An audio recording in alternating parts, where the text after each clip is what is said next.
One of the other things that I know we talk about a lot in public health is the importance of making sure that we're not overloading our healthcare system. So you're working, I know, a lot in clinical practice. One of the things we really worry about are our hospitals. Because we've known throughout this pandemic that that's a real limiting factor as far as how we're going to be able to take care of our community. If somebody needs to be hospitalized for COVID, and we're filling up all the hospital beds, particularly ICU, we're going to reach a maximum. There's only so many hospital beds we have, and along with that, there's only a limited number of staff. So, what are you hearing or seeing about from other providers? Have we kind of reached that maximum, do you think? And with the Delta variant, how a lot of people I think are worried about our pediatric ICUs in addition. Are you hearing about that here in the metro in Minnesota, how we're doing?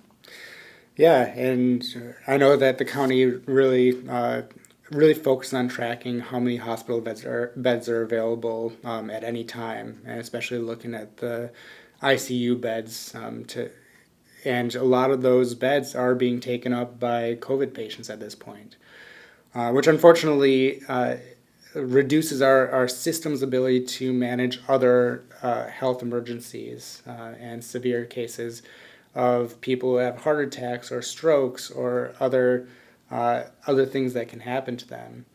And so COVID is right now a huge strain on our hospital system. And a number of my colleagues who work in the hospitals are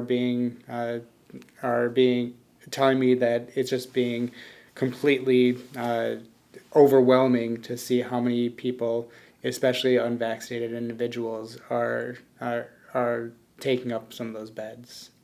Yeah, it's very concerning, I think, both from the ability to get people ICU beds that desperately need them. Saving lives is about that exact, ability, but also for the staff. Mm-hmm. I think our physicians, our nurses, our hospital workers, the strain on them is also, I think, really important for us as a community to be considering.